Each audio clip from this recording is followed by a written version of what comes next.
Good morning students. आज जो topic हमको स्टडी करना है वो है कीलेट्स। कीलेट्स बहुत इम्पॉर्टेंट कंपाउंड्स होते हैं और ये कॉम्प्लेक्सेस या कोऑर्डिनेशन कंपाउंड्स के ही एक पार्ट है, या अपन इनको भी कोऑर्डिनेशन कंपाउंड्स कॉम्प्लेक्सेस कह सकते हैं। अब इसमें मेन बात क्या है कि अभी तक जो अपन ने पढ़ा नॉमेनक्लेचर या कोऑर्डिनेशन कंपाउंड्स कैसे होते हैं, क्या है, उन सब के बारे में अपन ने स्टडी किया और आपको ये पता है कि कोऑर्डिनेशन कंपाउंड्स में एक मेटल एटम और लिगैंड उपस्थित होते हैं। कम से कम एक मेटल एटम और उसके आसपास लिगैंड्स उपस्थित होती हैं। अब कीलेट जब अपन पढ़ते हैं तो ये ध्यान में रखना है कि अगर अपनी लिगैंड मोनोडेंटेट है, मोनोडेंटेट का मतलब एक दंतुक, तो वहाँ पर केवल एक ही बंध वो मेटल के साथ बनाती है और वो कोऑर्डिनेट कोवैलेंट बॉन्ड वहाँ पर उपस्थित होता है।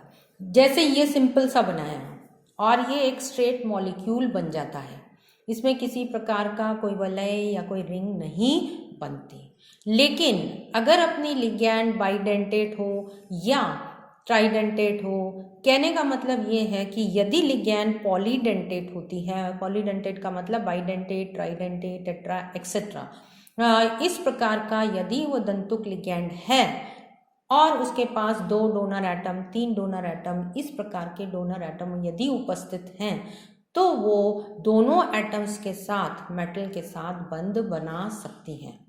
जब ये 2, 3, 4 जितने भी दंतुक इसके डेंटेट लिगैंड्स अगर उपस्थित हैं या दाता समूह इस लिगैंड में उपस्थित हैं और ये मेटल एटम के साथ जब बंध बनाते हैं तो एक रिंग स्ट्रक्चर यहाँ पर बन जाता है।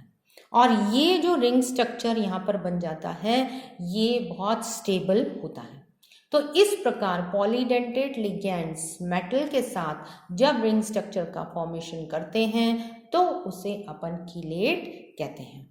अब यहाँ पर आप देखेंगे कि ये सिंपल लिगैंड मैंने बनाई है जिसमें कि 4 पॉइंट्स हैं और ये दोनों जो हैं पॉइंट ये डोनर एटम की तरह कार्य कर रहे हैं, अर्थात ये बाइडेंटेट लिगैंड है। ये सबसे सिंपलेस्ट जिसमें कि बाइडेंटेट लिगैंड है और दोनों ही एटम्स मेटल्स को अपने इलेक्ट्रॉन्स डोनेट कर रहे हैं। तो यहाँ पर मेटल और लिगैंड के साथ एक रिंग स्ट्रक्चर फॉर्म हो गया और ये रिंग स्ट्रक्चर अपन ये कह सकते हैं कि ये हीट्रोसाइक्लिक टाइप ऑफ कंपाउंड्स यहाँ पर फॉर्म हो जाते हैं। और इस प्रकार के जब कॉम्प्लेक्सेस या कोऑर्डिनेशन कंपाउंड्स बनते हैं तो उन्हें अपन कीलेट कहते हैं। अब ये आवश्यक नहीं है कि दोनों एटम से ही कोऑर्डिनेट बॉन्ड बने, ये भी हो सकता है कि एक से कोऑर्डिनेट और एक से कोवैलेंट बॉन्ड बन सकता है। तो ये अपन आगे जा कर के पढ़ेंगे कि इसमें किस प्रकार से क्या इनकी क्लासिफिकेशन या किस प्रकार के बंध यहाँ पर प्राप्त हो सकते हैं और इनकी क्या इम्पोर्टेंस होती है। अब डेफिनेशन के लिए यदि अपन इनका देखें कि इनकी परिभाषा अपन किस तरीके से दें, तो डेफिनेशन के लिए इंग्लिश में मैंने यहाँ लिख रखी है, हिंदी में मैं आपको बता देती हूँ कि कीलेट चक्रीय संरचना वाले ऐसे उप सहसंयोजक यौगिक हैं जिसमें किसी धातु आयन तथा बहुदंतक लिगैंड, पॉलीडेंटेट लिगैंड के संयुग्मन से निर्मित कम से कम एक वलय उपस्थित हो। कई बार कॉम्प्लेक्सेस में अपन ने ये देखा है कि एक रिंग के स्थान पर ऐसे 2-3 रिंग्स बन जाती हैं, जो कि आगे अपन एग्जांपल्स में पढ़ेंगे। तो ये कम से कम यहाँ पर एक रिंग उपस्थित होनी चाहिए जिसमें मेटल एटम हो और लिगैंड इस प्रकार की रिंग का फॉर्मेशन करते हों।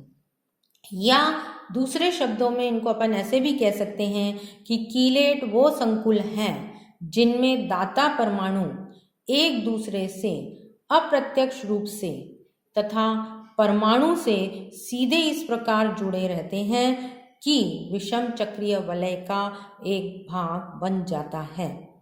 तो इस प्रकार के जो कॉम्प्लेक्सेस हैं उन्हें अपन कीलेट कहते हैं।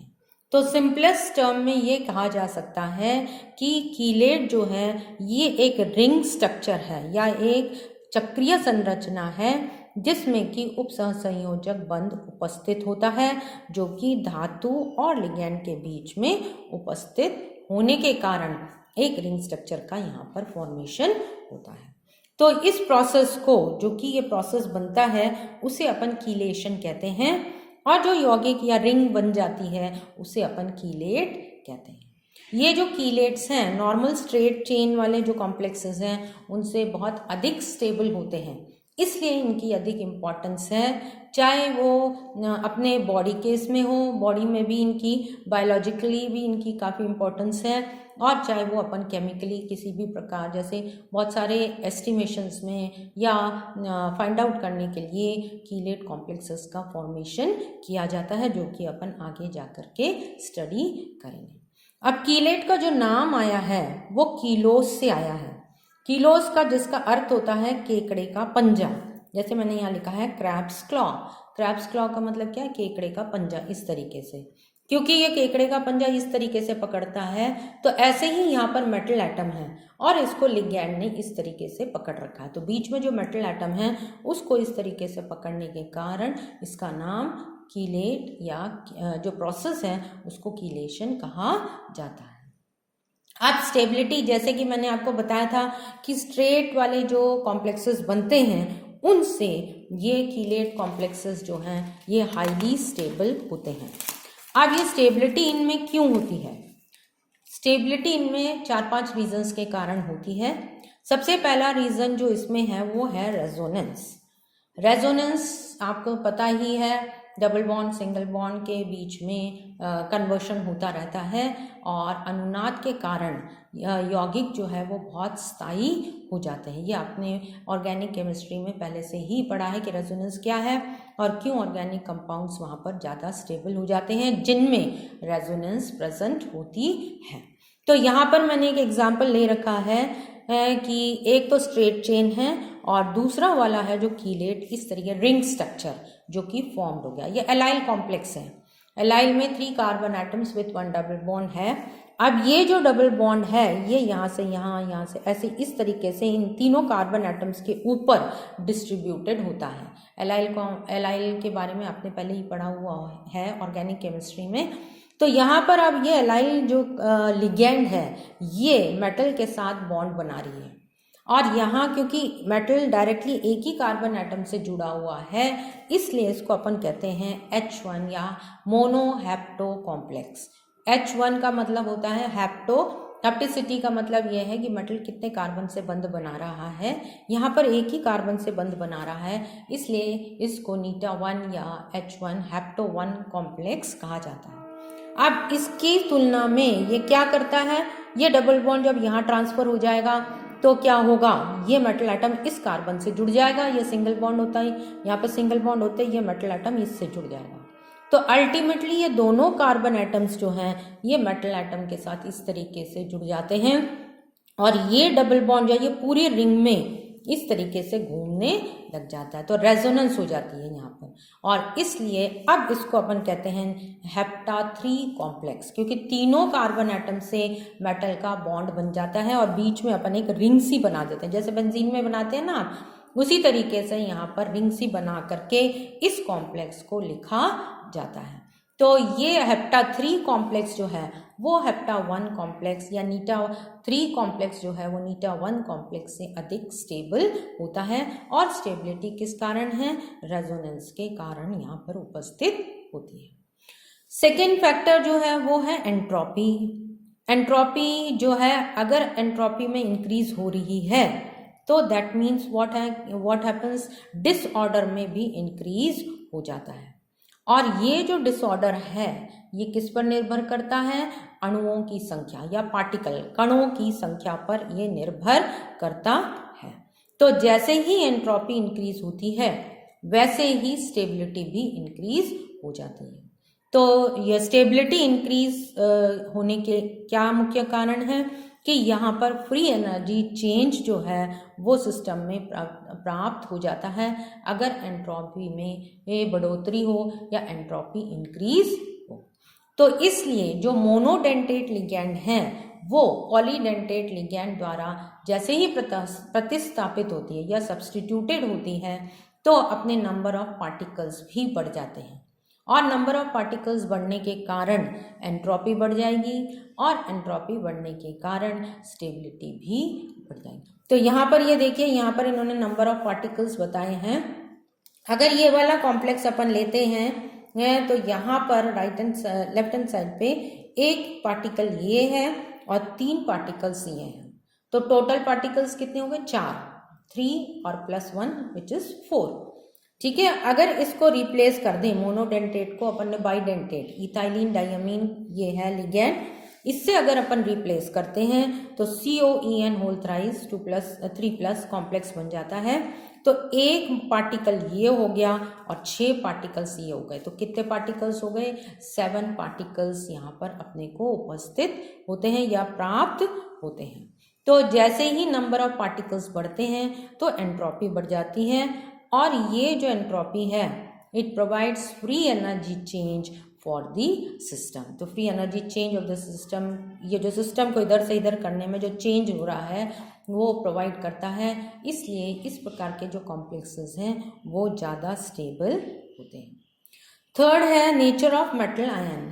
तो ये ट्रांजिशन मेटल आयंस में देखा गया है कि अगर first transition metal atom ions अपन लेते हैं और वो भी +2 ऑक्सीडेशन स्टेट में यदि लेते हैं, तो जो कॉम्प्लेक्स का फॉर्मेशन या जो स्टेबिलिटी है, किसकी स्टेबिलिटी?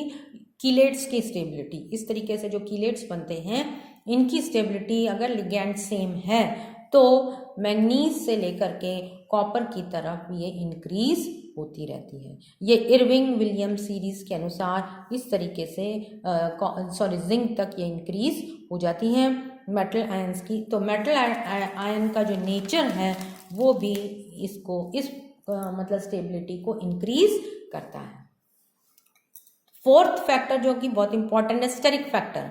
आपको पहले भी पता है कि स्टेरिक फैक्टर का मतलब क्या है। त्रिविम रसायन में बहुत ज़्यादा यदि भीड़ हो जाती है मॉलिक्यूल पे तो मॉलिक्यूल स्टेबल नहीं हो पाता और प्लेनर नहीं बनता जनरली।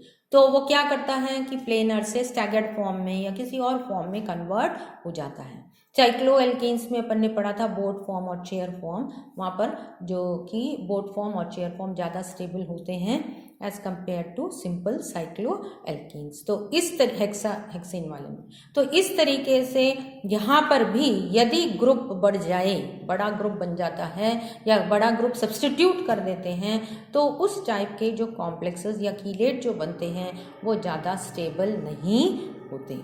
तो वो क्या प्रेफर करेंगे? वो स्ट्रेट चेन वाला प्रेफर करेंगे, तो वो कीलेट्स नहीं फॉर्म होते। इसमें 2 एग्जाम्पल्स दे रखे हैं। पहला एग्जाम्पल एसिटाइल एसीटोनेटो जो है वो है। अगर एसिटाइल एसीटोनेटो अपन लेते हैं तो वहाँ पर सिंपल मेटल के साथ इस प्रकार का एक कीलेट का फॉर्मेशन हो जाता है और ये कीलेट स्टेबल है, क्योंकि कीलेट बन गया तो naturally it is more stable as compare to the straight chain complex. अब यदि इस थर्ड कार्बन एटम पर अपन कोई भी ग्रुप सब्स्टिट्यूट कर दे, जैसे आइसोप्रोपाइल इन्होंने सब्स्टिट्यूट किया है या सेकेंडरी ब्यूटाइल ग्रुप सब्स्टिट्यूट किया है, तो यदि यहाँ पर ग्रुप सब्स्टिट्यूट अपन करते हैं तो वहाँ पर ये कीलेट का फॉर्मेशन नहीं होता, अपितु स्ट्रेट चेन कंपाउंड का ही या कॉम्प्लेक्स का ही फॉर्मेशन होता है। क्यों? क्योंकि बहुत बड़े बड़े ग्रुप्स यहाँ पर जब सब्स्टिट्यूट हो गए तो वो स्टेरिक हिंड्रेंस कॉज करता है, और स्टेरिक हिंड्रेंस जब कॉज करता है तो मॉलिक्यूल स्टेबल नहीं होता। इसका दूसरा उदाहरण देखो यहाँ पर दे रखा है, ये 8 हाइड्रोक्सी क्विनोलिन है। 8 हाइड्रोक्सो क्विनोलिन से ये अपना एनायन बन गया और ये निकल के साथ कॉम्प्लेक्स बन गया। ठीक है, अब इसकी स्टेबिलिटी कांस्टेंट जो है वो है 21.4, के की वैल्यू लॉग के की वैल्यू 21.4 है। और इसी का अगर अपन यहाँ पर मिथाइल ग्रुप सब्स्टिट्यूट कर दें, इसी सेम कॉम्प्लेक्स है, बस केवल मिथाइल ग्रुप अपन ने यहाँ पर सब्स्टिट्यूट किया हुआ है, ये भी निकल के साथ कॉम्प्लेक्स बनाता है, लेकिन इसकी स्टेबिलिटी कांस्टेंट कितनी आती है? 17.8। तो इसका मतलब क्या हुआ? ये मिथाइल ग्रुप भी छोटा सा ग्रुप है, लेकिन इसके कारण यहाँ पर स्टेरिक हिंड्रेंस हो गया और इनकी स्टेबिलिटी कम हो गई। तो स्टेरिक हिंड्रेंस में या स्टेरिक फैक्टर भी जो है ये एक इम्पॉर्टेंट फैक्टर है जिसके कारण कीलेट मॉलिक्यूल्स की स्टेबिलिटी में परिवर्तन आ सकता है। अब लास्ट फैक्टर जो अपने को यहाँ पर स्टडी करना है वो है कि नंबर ऑफ रिंग्स या membered rings, 3 membered, 4 membered, 5 member, या रिंग साइज और नंबर के बारे में अपने को यहाँ पर स्टडी करना है, वो अपन कल करेंगे। तो ये जो फैक्टर्स हैं और कीलेट्स जो हैं इनके बारे में आज आप पढ़ लें।